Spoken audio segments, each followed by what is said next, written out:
Hi folks, welcome to your lecture on theories and models of exercise and physical activity. Today we're going to be looking at the health belief model and the theories of reasoned action and planned behaviour.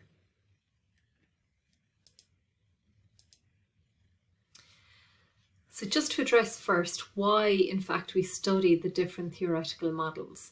Well, number one, it's important that we understand a range of different models because no one model can explain all types of exercise behaviour, and probably a combination of variables across several models would be most efficient in predicting physical activity.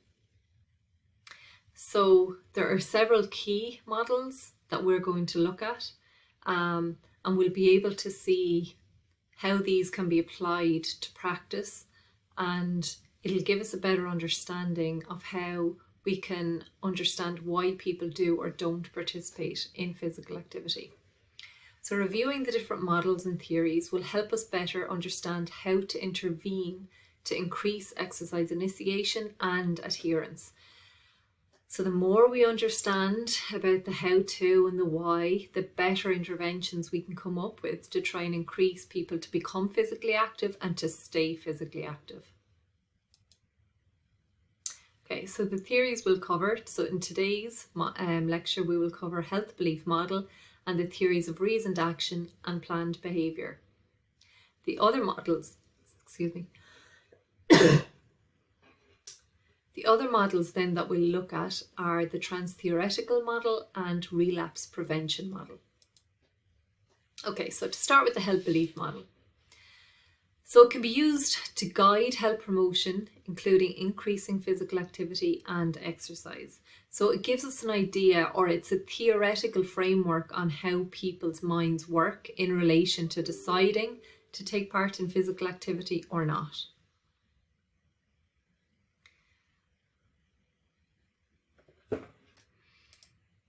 Okay, so here we can see a diagram of the health belief model. So we can see along the left-hand side here, we have the modifying factors. So this means depending on your age, you may have different individual beliefs, depending on your gender, your geographic location, your education, ethnicity, health knowledge.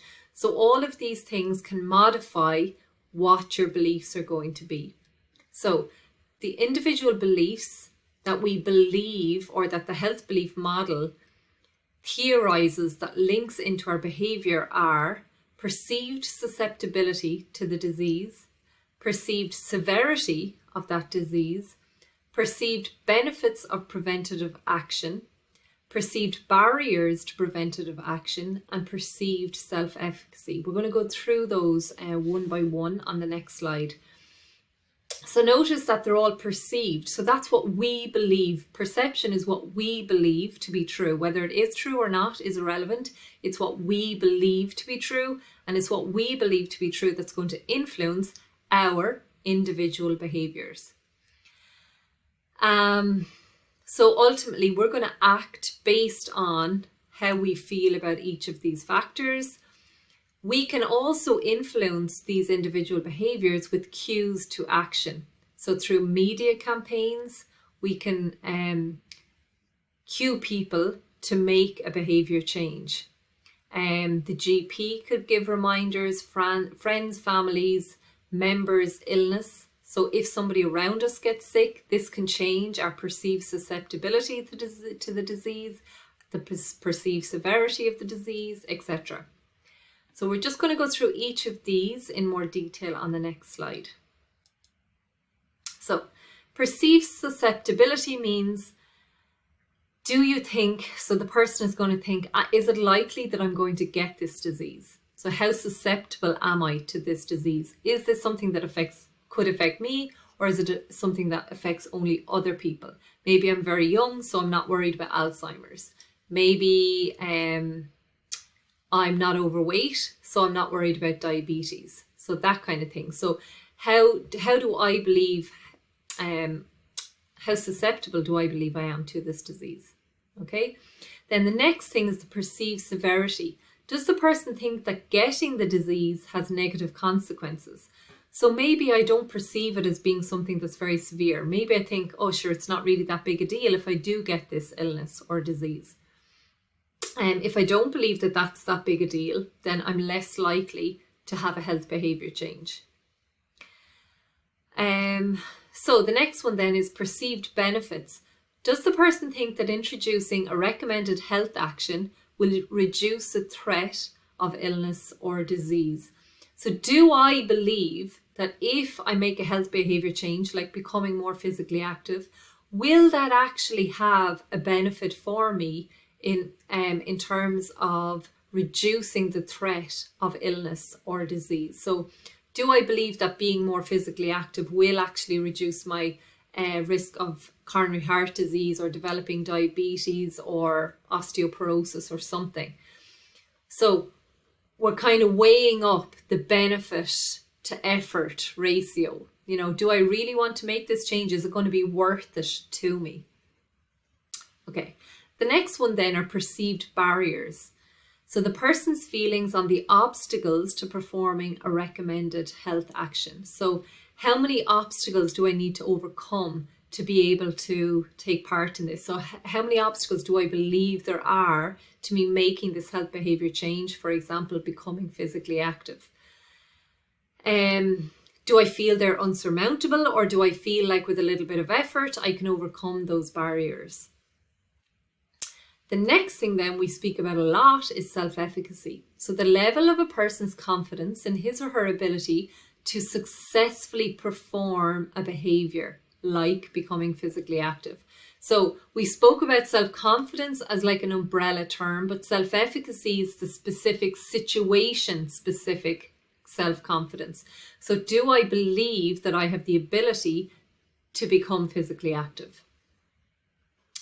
And then, so all of these things, so all of these factors are going to feed into the intended behavior.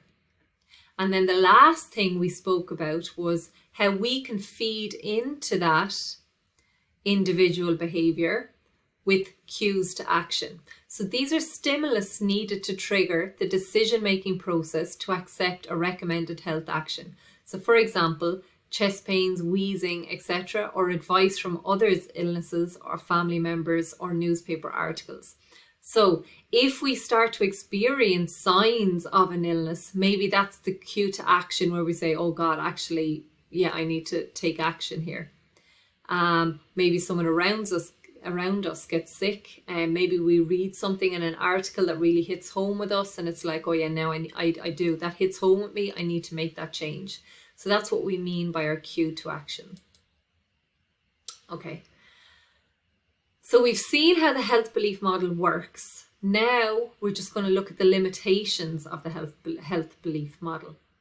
So it doesn't account for a person's attitudes, beliefs, or other individual determinants that dictate a person's acceptance of a health behavior. So attitudes and beliefs are really big influences on making a change in our lives. Also, it does not take into account behaviours that are habitual and thus may inform the decision-making process to accept a recommended action. So for example, the good one, or the obvious one there, is smoking. So smoking is a habit, a serious habit that smokers have.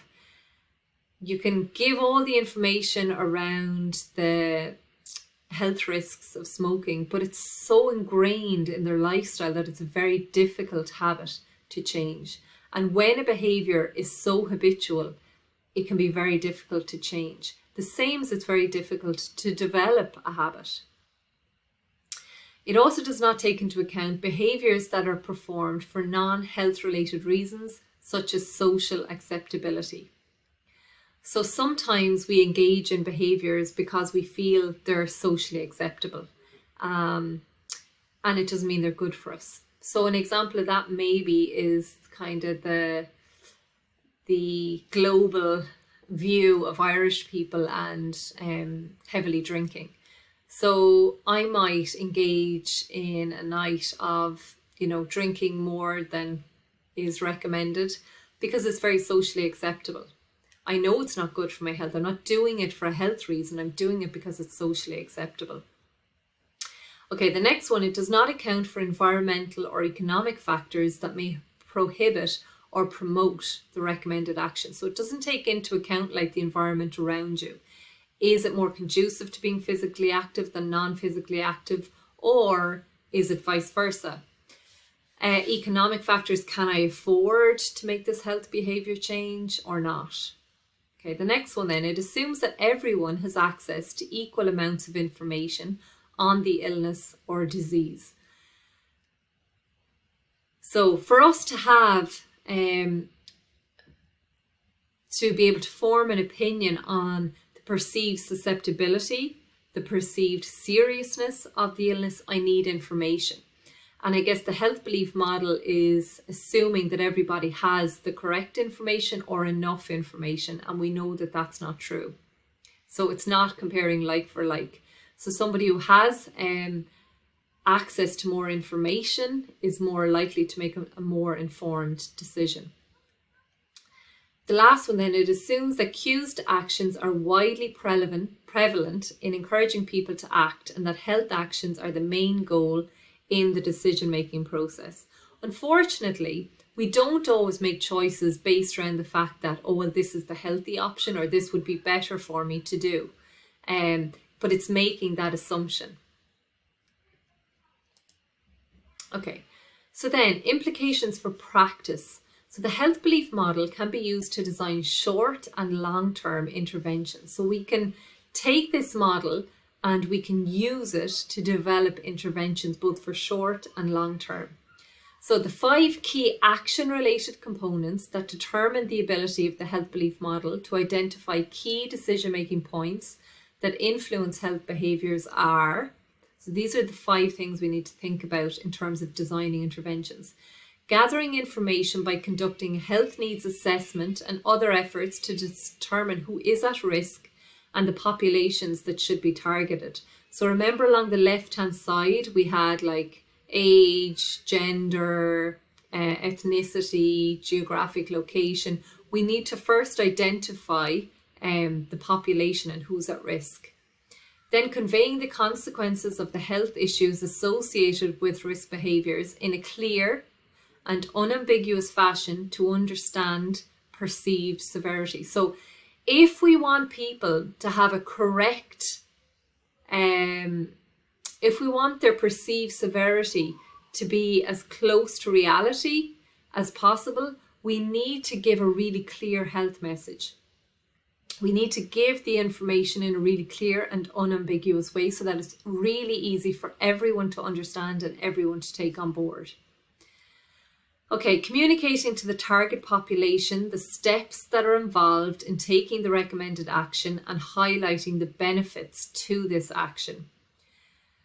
So telling and informing and educating the targeted population how this is going to happen, how they can do it, what are the steps they need to take to complete this recommended action, so that they have a clear idea in their head exactly how to go about this and how it's going to be done. Then the next step would be to provide assistance in identifying and reducing barriers to action. So first we need to identify them, then we need to provide solutions for reducing those barriers, because the person might have great intentions, but if the barriers are there and they don't really know how to overcome them, then the individual behaviour doesn't happen, that change doesn't happen. And then finally, demonstrating actions through skill development activities and providing support that enhances self-efficacy and the likelihood of successful behaviour change. If we don't believe we've the ability to do something, we're probably not going to even try because we don't really want to fail. If we can offer skill development activities, provide support that enhances the person's self-efficacy around completing this behaviour, and promote the likelihood of successful behaviour change, it's far more likely that the person will actually take a leap of faith and try it, and try and make that behaviour change. So there are implications for practice. So when we're designing interventions based on the health belief model, they're kind of the key decision-making points. They're the things we need to take on board, or the steps that we need to go through. Okay, folks, thanks a million.